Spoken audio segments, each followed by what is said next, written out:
Meet our think tank. They've answered hundreds of general knowledge questions before the show. Their answers are in. But how helpful will they be to the three contestants? Playing the game are Graham, a betting shop manager from North London, Deirdre, a fundraising and projects manager from Dundee, and David, a civil servant from Bournemouth. This is Think Tank.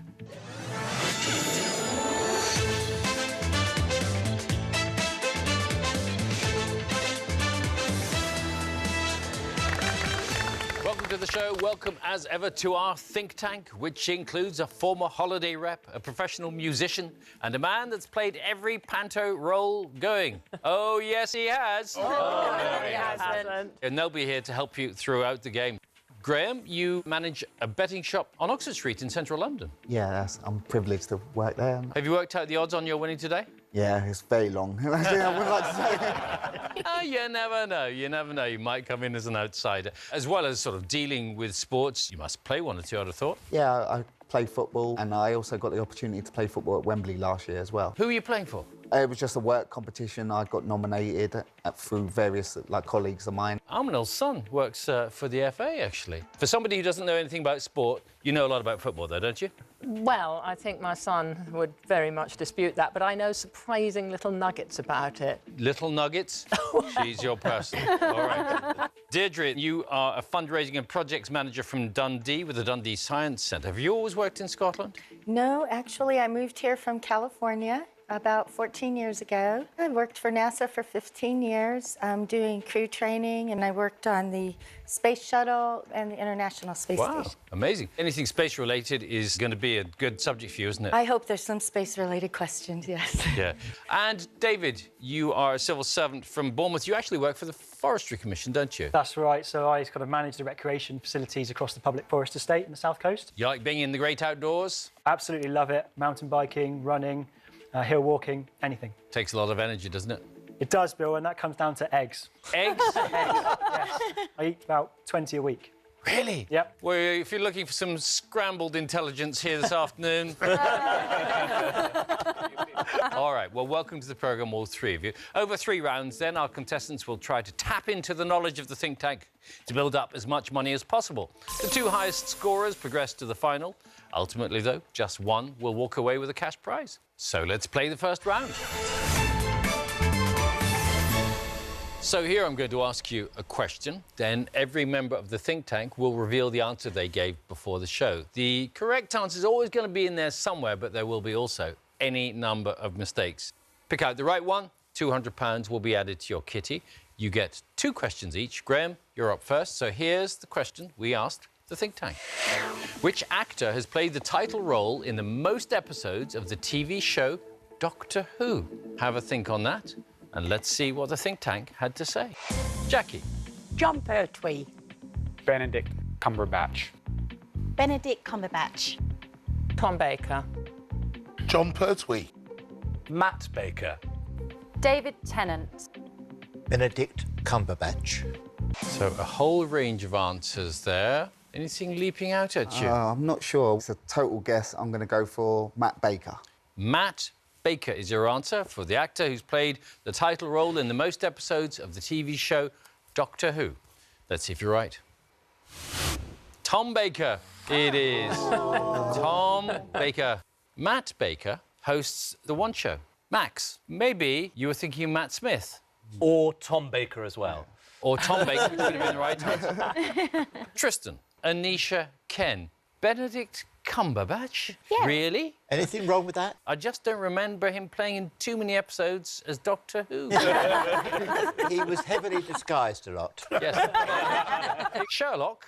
Yes. Oh, yeah. Sherlock Holmes? That's it. Doctor Who? Obviously a very close connection between those 2 characters. I don't think so. OK. Tom Baker played more than 170 episodes as Doctor Who from 1974 to 1981. I'm afraid, then, Graham, you don't get to add anything to your kitty. I don't get points for the surname, no? No, you don't. Deirdre, you've seen how it works. Let's see your question. The most easterly point on the British mainland is located in which county? Let's see what the think tank had to say. Jackie. Devon. Yorkshire. Essex. Kent. Suffolk. Kent. Kent. Essex. Geographically varied answers there to choose from, I like Deirdre. to think of myself as someone who knows a lot about geography, but that's a tough one for me. Let's see. I can't decide if Kent's more easterly than Essex, but I will go ahead and say Kent. Three of the think tank saying Kent as the most easterly point on the British mainland, so let's see if they're right. And you with them. Suffolk is the answer. Jackie, Devon, do you know your east from your west? Not really, no, I have to think a bit, but I like it. I wanted it to be there. OK. Anisha and Ken, you said Essex. It's where you're from, of course. It is. I mean, to be the most easterly point on the British mainland, I suppose you have to have a bit of coastline, don't you, do you think? Got Southend. You have indeed. You know, you're absolutely right. No. That's me told. The most easterly point is, in fact, Lowestoft. Oh, yes. Yeah. OK. So no money for you there, Deirdre, but plenty of chances later in the programme. David, let's see your question. The writer P.G. Wodehouse was known to his close friends by the name of which type of fruit? Let's see what the think tank thought. Apple. Pear. Lemon. Plum. Pear. Peach. Apple. Plum. So you've got a whole orchard to choose from, pretty much there. Not one I know instantly, but given that his first name begins with P, I think I'm going to have to go for plum.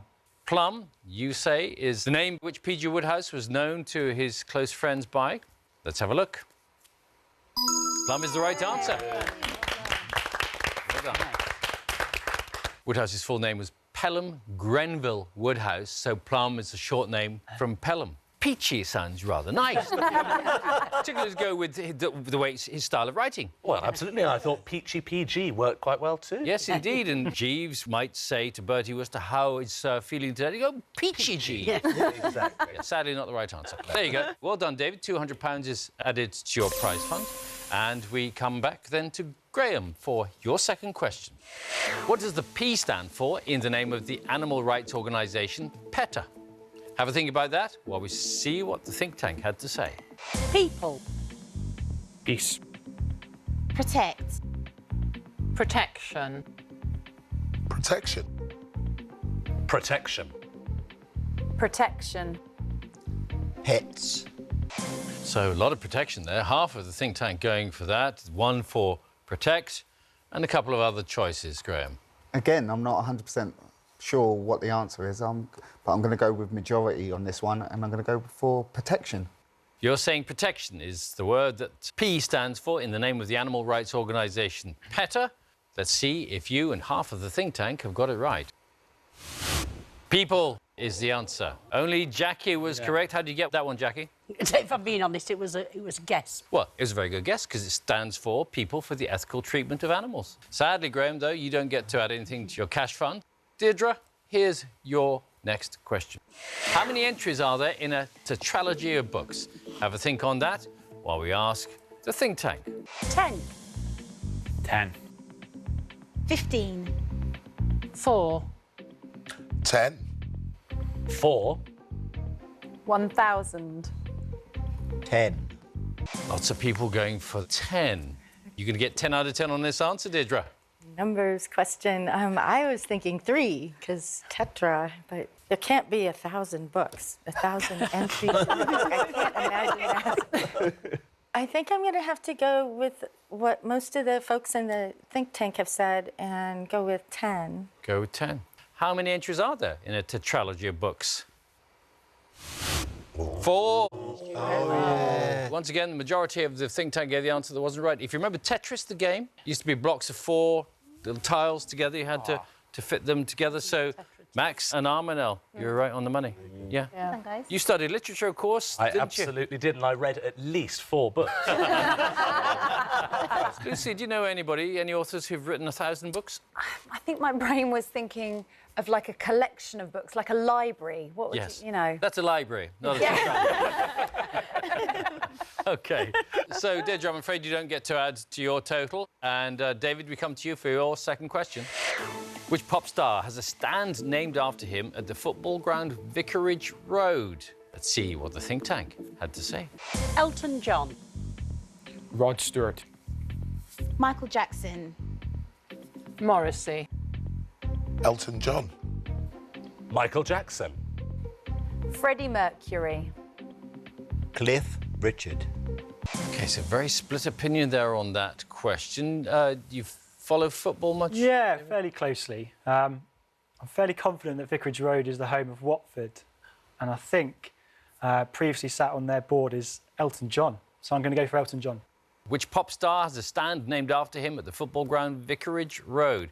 Are you going to hit the back of the net with this one? Let's see. You have indeed. Elton John. Elton John owns the club, actually, okay. of two periods, 1976 to 87, and from 1997 to 2002. So well done, David. £200 goes into your prize fund, and that brings us to the end of the first round. Let's take a look at how you're all doing. Graham and Deirdre are tied on nothing so far.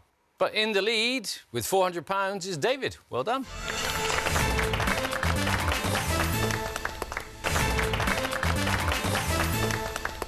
That could all change in our next round. Every member of the think tank is holding 2 questions which they'd answer correctly before the show.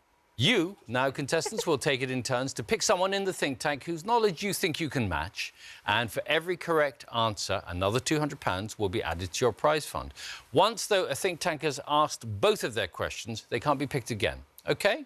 So, Graham, you get to go first. You've got all of them to choose from. Who do you want to go with? I'm going to go for Tristan, because I hope he's got a sports question. Tristan, our ice hockey player. He's a pretty sporty type, so let's see. Unfortunately, I don't have a sports question this time. It's a movie question. Hopefully you get it. The film Pan's Labyrinth is set in which European country? Films are your thing, aren't they? I used to work in a video shop, so I did enjoy film, but I know Pan's Labyrinth isn't one of my favourites. But I've seen it, but I can't remember a lot of it. I know it's set a few years ago, so I'm going to go for England. The film Pan's Labyrinth, set in which European country? You're saying England. Is he right? Sorry, the correct answer is Spain. Oh. Pan's Labyrinth, set in Spain. You don't get to add anything to your kitty. Deirdre, you're up next, and you've still got everybody to choose from. Who do you want to pick? I think I'm going to pick Jackie today. Jackie, I hope you have some easy questions for me. Well, it was easy for me because this was one of my favourite films ever. And the question is, who played the lead role in the film Shirley Valentine? Who played the lead role in the film Shirley Valentine? Do you remember that film? Yes, I do. That's one of my mother's favourite films. Oh, thank you.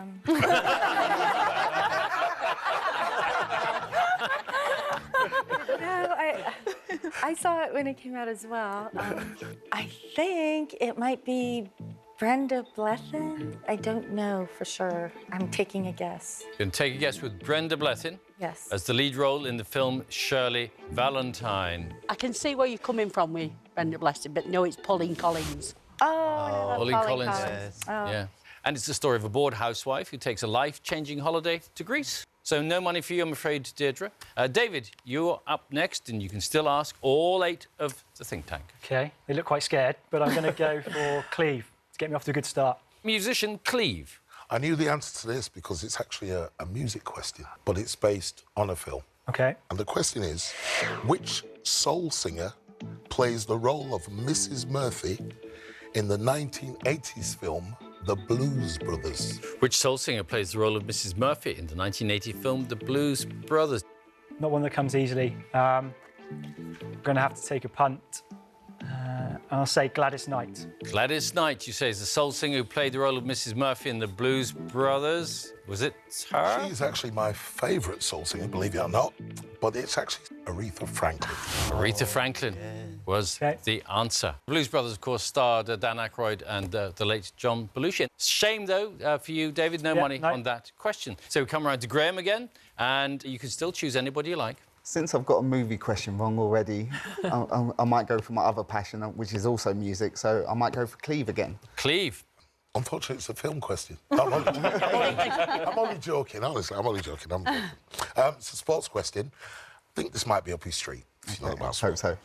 LeBron James is a famous name in which sport? You deal with sports all the time. This has got to be your territory, hasn't it? Hopefully I'm correct. I think it's basketball. Famous name of which sport? Basketball, is that correct? Absolutely, a formerly of the Cleveland Cavaliers. Cleveland Cavaliers, indeed. Well done. Thank you. £200 to you. You're off the mark. Deirdre, you can ask anybody apart from Cleve. Well, the pressure's on since I'm the only one with no money in the pot. So I think I'm going to ask Ken what his question might be. Retired holiday rep, Ken. This may be a bit difficult for you, so you're forewarned. Although your mother likes films, I understand. This is about the famous Ealing comedies. In which Ealing comedy do a gang of criminals pose as musicians? I know this movie. I've seen it a million times. It's one of my favourite movies. And my mind has gone blank. So I'm just going to have to say Lavender Hill Mob, even though I know it's not right. You're going to go with Lavender Hill Mob? Well, that was a good try. It's the Lady Killers. The Lady Killers. Starred Katie Johnson, Alec Guinness, Peter Sellers. I think it had Herbert Lom in it as well. And they did a remake with Tom Hanks. Yeah, they did. So you were so close. Lavender Hill Mob was, of course, an Ealing comedy as well. Sadly, Deirdre, no money for you just yet. And David, we come to you. Okay. You can still choose anybody you like, apart from Cleve. OK, going to put my faith in Max this time. Well, David, we'll see if you've got your thinking cap on with this one. Cogito ergo sum, meaning I think therefore I am, is a famous quote by which philosopher? Cogito ergo sum, meaning I think therefore I am, is a famous quote by which philosopher? A couple come to mind quite quickly. I'm going to try Aristotle. Aristotle. Correct or not? I'm afraid, David, you are going to have a brush up on your Cartesian theory because it is, in fact, René Descartes. René Descartes was the answer, yeah. Aristotle, a Greek philosopher, of course. David, nothing for you there. So we come around to Graham again. Still everybody left to ask, apart from Cleve. Don't want Lucy to feel left out on the front row. She hasn't had to ask a question, so I'm going to go for Lucy. Dance teacher Lucy. I hope this is going to be a question you'll know the answer to. I am a massive 90s video game geek. I still own all of my 90s consoles and I still play them. Dr. Ivo Eggman Robotnik is the enemy of which video game character who first appeared in 1991?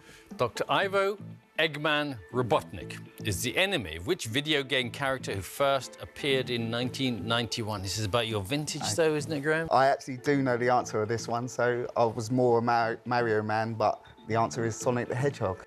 Is he right, Lucy? He's right, absolutely on the money. Well done. Well done. £200 to you, Graham. Deirdre, we need to get you off the mark. Yes. So, who are you going to choose? I'm going to try Armanel, please. Come on, Armanel, do her a favour. Okay. Well, this is a science question because I'm a chemistry teacher, so you work in the Science Museum, so hopefully you'll know the answer. I'll to never my live it down question. if I don't. Which metal, traditionally used to make darts, is sometimes known as wolfram? For some reason, I want to say titanium. Titanium is very light. That would make sense. It's very expensive, but darts are very small. I'm going to say titanium. That's the thing that comes to mind most, but I can tell from the look on your face that's probably not right. Titanium as the metal traditionally used to make darts known as wolfram. Is she right?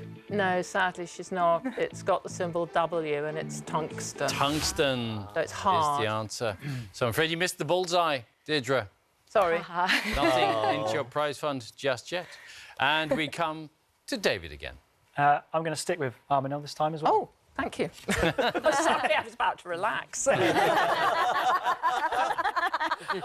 OK, well, this is not a chemistry question, so if you'd been hoping for more science, it's not. My father's Austrian, and I speak German, and I've got friends in Germany, so this is actually a question about a German artist. So it is Night, Death and the Devil and St. Jerome in his Study are notable works by which German artist? Art isn't my strong point, and it doesn't get any better with German artists either. So this is going to be a complete stab in the dark, and I'm going to take a punt again. He's not even German, but Gauguin. It's going to be a bit of a tough one, that, isn't it? Yeah. Yeah, if he's not even German, and it's a German artist. You're going with Gauguin. Put him out of his misery, Armanel. It's Albrecht Dürer. Albrecht Dürer. Had you heard of Albrecht Dürer? No, not at all. No. OK. All right, so nothing added to your prize fund. So at the end of that round, let's take a look at how you're all doing. Deirdre, I'm afraid you're still yet to score. Graham and David, though, are tied on £400.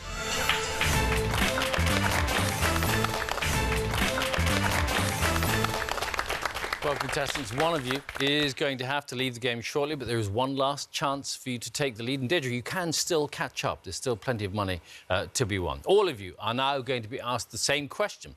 Two members of the think tank will then tell you the answer they gave before the show and why they think that they're right. Only one of them is going to be correct. So if you side with the person who's got it right, you'll add an all-important £200 to your kitty. Just 5 questions to go, though, before we do have to say goodbye to one of you, so do choose your answers carefully. So first, we're going to hear answers from Tristan and Armanel. And here's the question. Which Olympic sport is played with the largest ball in terms of diameter? Now, remember, one of them answered correctly and the other got the answer wrong. So, Tristan? So I guess basketball. I did think football, but then I remembered that it's much easier to pick up a football with my hands than it is a basketball. So basketball was my final answer. OK. Armanel? Well, I'm not exactly strong on sport, but I was an Olympic Games maker, and I was at beach volleyball, much to the enormous envy of my male colleagues, and therefore that made me think of beach volleyball. And when I was thinking about it, I thought it's a large ball and also got to be a light ball, but that's what made me think that it was the one with the greatest diameter. OK, so you've got basketball or beach volleyball to choose from. Contestants, you've heard their thoughts. Lock in your answers, please. All 3 of you have decided that Tristan's got the right answer with basketball. Have you made the correct choice? Let's find out. You're indeed correct. Well done. The men's basketball is 9.55 inches in diameter. How big are your hands? OK. I don't know how big that is. It's a good size. Big enough. Well done, Tristan. Thanks very much. Well done. So you all add £200 to your prize fund. So for our next question, we're going to hear answers from Ken and Max. And here it is. Up to and including David Cameron, who was the last British Prime Minister not to have gone to Oxford or Cambridge universities. Ken, what do you think? Well, I'm sure that it's Margaret Thatcher. She was a grocer's daughter, and I don't think, to be honest with you, in those days she would have had enough money in the house to go to either Oxford or Cambridge. OK, all right, might be a logic to that. Max? I was going to go for Gordon Brown in this situation. Now, I know he's Scottish, and I know he didn't go to Eton like a lot of our Prime Ministers, so I'm thinking, following down that route, he probably didn't go to Oxford or Cambridge either, but we'll have to see. OK, so your choices are Gordon Brown or Margaret Thatcher. Will you please, contestants, lock in your answers? All 3 of you have chosen Max's answer, Gordon Brown. Are you right? Let's see. Gordon Brown is indeed the correct answer. He studied history at the University of Edinburgh. Margaret Thatcher studied chemistry at Oxford. So well done, and £200 gets added to all of your totals there. So next up, from the think tank, Jackie and Anisha. So here's the question. What was the best-selling board game at Hamleys in 2015? Jackie? I'm fairly certain that I know this one, and it's a game that's been around a long time, and that'll bear witness by the price that they're selling their houses for on it, supposedly been in London. And it's also been transferred to other countries in the world, and it's Monopoly. Monopoly, OK. And Anisha? I went for Snakes and Ladders because I think Hamleys is obviously a children's store, and I don't think kids can play Monopoly per se because it's a little bit hard. So therefore, Snakes and Ladders is just a really easy children's game. It's timeless, and I think that that's what most kids have. Snakes and Ladders or Monopoly? Contestants, please lock in your answers. Well, Graham and David have gone for Monopoly. Deirdre, Snakes and Ladders. Who's got a Monopoly on the right answer? That is it. OK. So well done, Jackie. And it means that Graham and David add £200 to your prize fund. So next, we're going to get answers from Cleve and Anisha again. Here's the question. The steamed dumplings known as dim sum are a speciality of which country? Now, that's a tasty question, isn't it, Cleve? Ah, yes, and as you can see, I'm a lover of food. You had a dumpling or two in your time? Oh, just one or two, just one or two. I have had dim sum dumplings before, and I'm absolutely convinced they're from China. China is your answer. Nisha? In my current job, I have to basically get, like, lunches for people. So I have to go to all these amazing restaurants in Soho. And I remember going to a Vietnam restaurant and seeing dim sum on there. I was like, oh, so it's got to be Vietnam, right?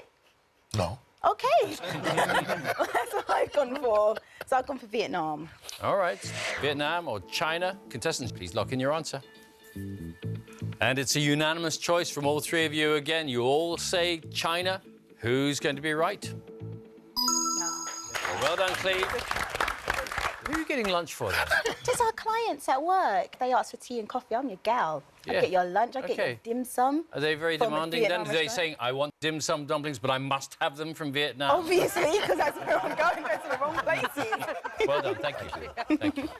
So you all get to add £200 to your prize fund, and we come to the final question in this round, and we're going to get answers from Armanel and Lucy. Here's the question. Who was the first male celebrity winner of Strictly Come Dancing? Armanel. Well, I do watch Strictly Come Dancing, but I didn't get into it until a few series along. And that's weird, because actually my husband and I did do a few years of ballroom dancing lessons. So I should have got into it earlier. But when I started watching it, I do remember the name Mark Ramprakash.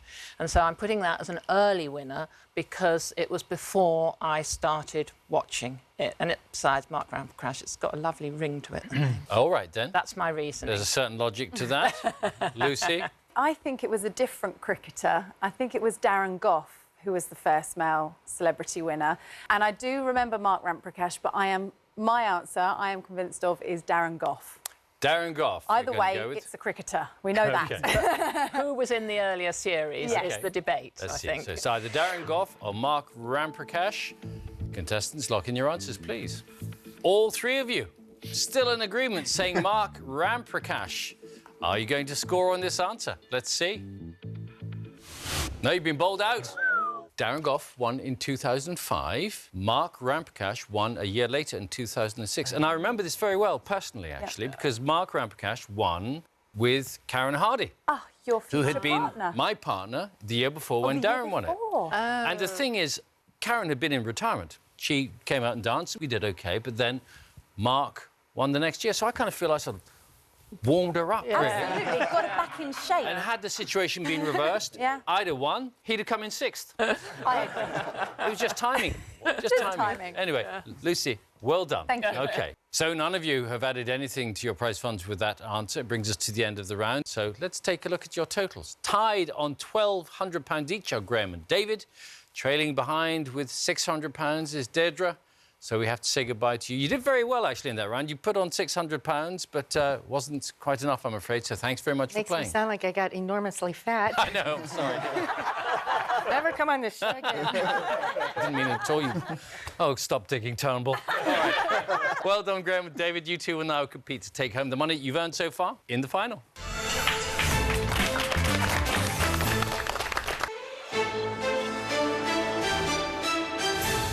Graham, any thoughts about what you might do with the prize money? I've been to a few continents around the world, and I've planned, it's a life goal for me to go to all of them. So I've still got Asia and Australia to go to, so that's where I'll be heading if I am successful. OK, David?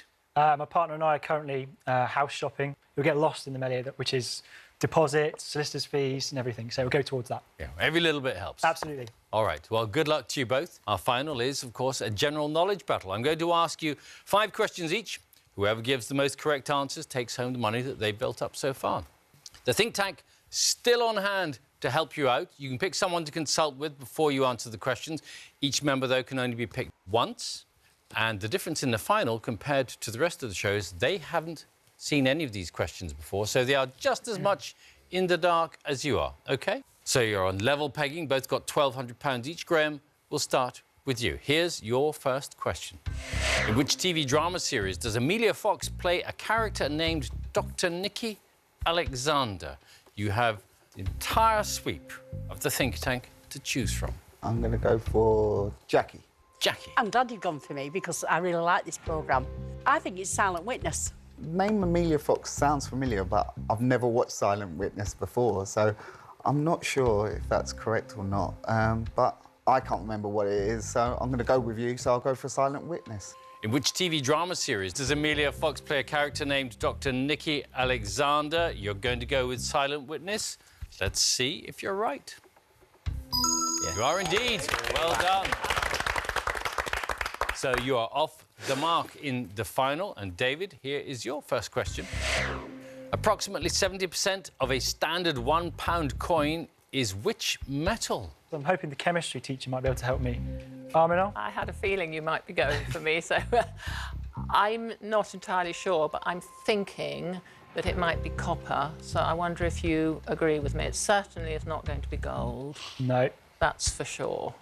And I think it might, I mean, obviously it's an alloy, and it might be some, because brass looks quite golden, which has got a lot of copper in. My gut feeling was brass, which has really thrown me. Yeah, brass is not a pure metal. It's got copper in, so copper's one of the main constituents. You've sold me. It's copper. Honestly, Let's hope. It is your answer at the end of the day. Copper. You're going to go with copper. Yeah. The recommendation from Arminel. OK. 70% of a standard £1 coin made of which metal? You say copper. What's the answer? Copper it is. Not going to get the sack. 70% copper. Great. 24.5% zinc and 5.5% nickel. I feel I've really learned something. Thank you very much. Only I could be as effective in the classroom in that case. OK, you are on one correct answer each so far. And Graham, here is your question. What breed of dog is the cartoon character Scooby-Doo? Who do you think is best equipped to help you out here with cartoon characters? I'm going to go for Tristan, because Because he looks like one of the characters?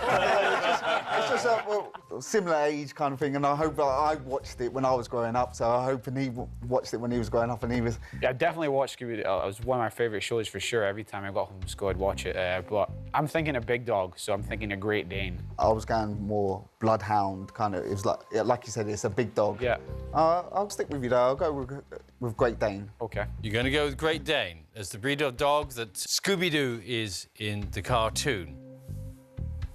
Let's see. Great Dane is the answer. Wow. Well done. Can you remember how he talked? Scooby-Doo. Great Dane's the answer. You got a point. OK. 2-1 to you, Graham, but David, plenty of time to equalise here, and here's your next question. Before finding worldwide fame as a solo artist, who was the lead singer of The Faces? Gonna need some help here in a big way. My man Cleve. Musician Cleve. I should know this, but it's going to end up being a guess because it is in my head. I'm going to go for Stevie Winwood. It's not something I'm familiar with at all.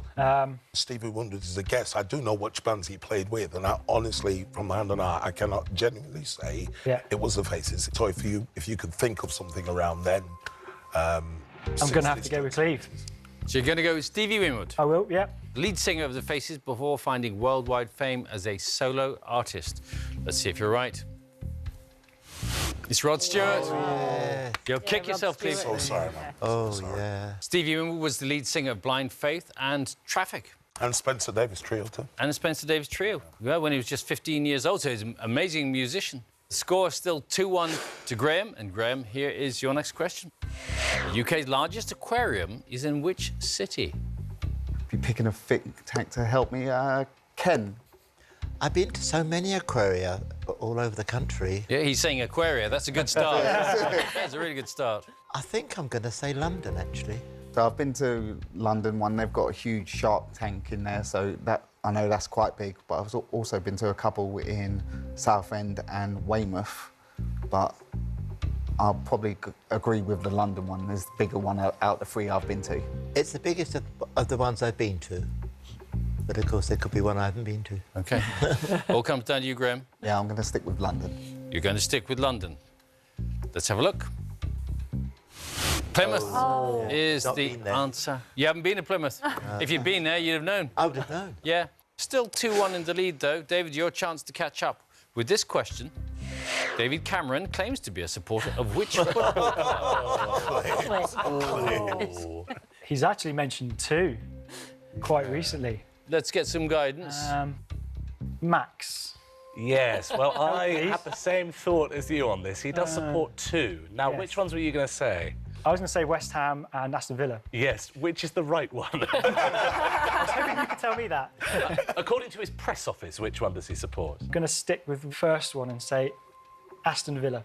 I think I'd agree with you on that one. OK, so you're saying Aston Villa Yes. is the football club of which David Cameron claims to be a supporter? Yes. OK, let's see if you're right. Aston Villa is the right answer. He did famously slip up once and say West Ham.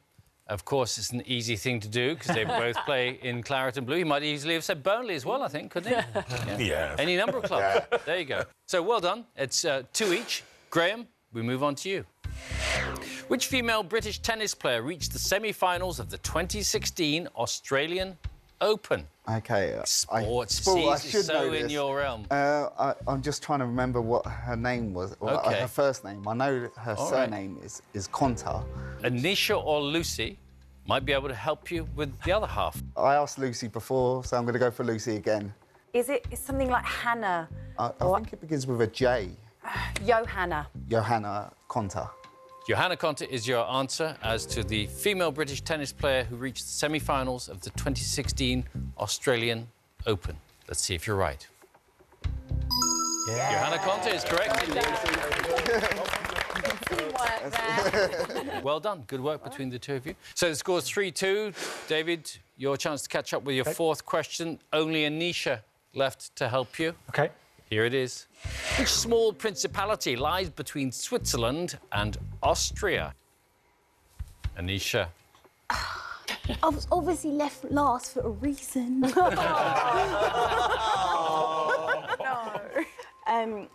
What do you think, David? Thinking it might be Liechtenstein, but I'm not certain. I've actually been to Switzerland. I've not been to Austria, in which case I'm going to go for Liechtenstein. Yay, that's what I go for. OK. She's right behind you. So, you say the small principality lying between Switzerland and Austria is Liechtenstein. Let's see if you're right. Yeah. Liechtenstein it is indeed.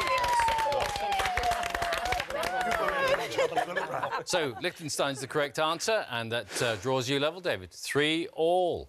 So, Graham, this is the fifth question. There are no think tankers left to help you out, so you're both on your own from here on in, OK? Here it is. Which vegetable is known in the United States as an eggplant? I know what it is, but I'm not sure what the... It's either not... It's the big purple one. It's like the aubergine, I think it is. I'm not 100% sure, but I'm going to go for aubergine. This is to take the lead on the fifth question. Which vegetable is known in the USA as an eggplant? Graham saying aubergine. Is it? It is indeed. Aubergine is the big purple one.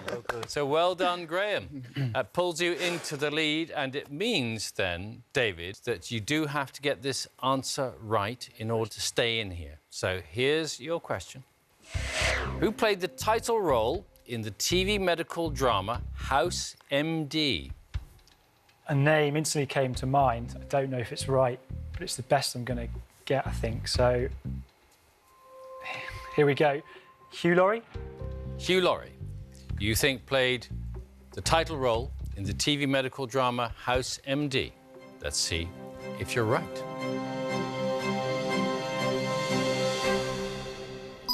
You are indeed. Well done. Hugh Laurie reportedly paid $250,000 per episode. Wow. There you go. So after 5 questions each, your scores are tied. It means we go to sudden death. And as you know, all the members of the think tank have been used up, so you're on your own. Graham, here's your question. What was the first name of the Queen Mother who died in 2002? OK. Oh, I'm not really down with royal families, and this is a terrible question for me because I don't have an idea, but I'm going to go for Margaret. Margaret as the first name of the Queen Mother who died in 2002. This would be to take the lead in the tiebreak. And it's Elizabeth. Oh. Is the right answer. Queen Elizabeth, the Queen Mother, known as Elizabeth Bowes-Lyon.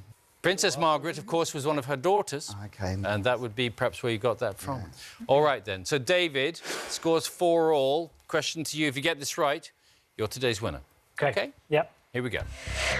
The cricketer, Kevin Pietersen, was born in which country? OK, I think I know this one. Obviously, he represents England. But I'm pretty certain he was born in South Africa, and that's what I'm going to go for. To take the lead and be today's winner, you say Kevin Pietersen was born in South Africa. Let's have a look.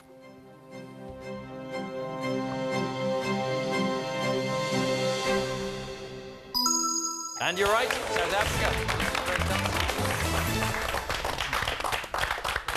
Born in South Africa, but played 104 tests for England. Very fine batsman, so... Well done, you, David. Great, thank you. Well done, Graham. You did so terribly well, except right at the end. So I'm afraid you're not taking anything home apart from, we hope, wonderful memories. Thank you. Having played so very well with us. Thank you. David is our winner. You're definitely taking home your prize of £1,200, and you will shortly have the chance to add an extra £1,000 to your winnings. OK, brilliant. First, though, shall we take a moment to congratulate the think tanker who gave the most correct answers during the show? One of them did. Which one was it? It's a tie. It's Armanelle and Jackie. So well done, you two. So, David, you now have one last chance to boost your prize quite significantly as you face our question impossible. So this is the toughest question of the whole show because no one in our think tank answered it correctly. But, David, if you can achieve what none of them here could and give us the correct answer, an extra £1,000 will be yours, OK? Yep. Let's take a look, then, at your question impossible.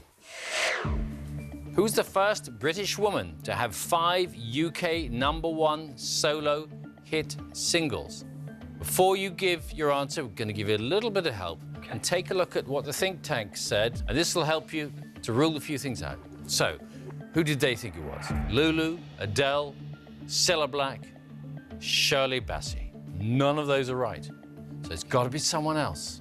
There's some really good answers up there, which I probably would have gone to first, to be honest. I've got a name in mind. It's quite abstract, but I'm going to have to plump for it, I think. Dusty Springfield. OK, and why? I know my mum likes them, so that's good enough. But yeah, I think so. That's what I go for. I haven't got anything else. You're going to say Dusty Springfield was the first British woman to have 5 UK #1 solo hit singles. This for an extra £1,000 on your prize fund. Are you right?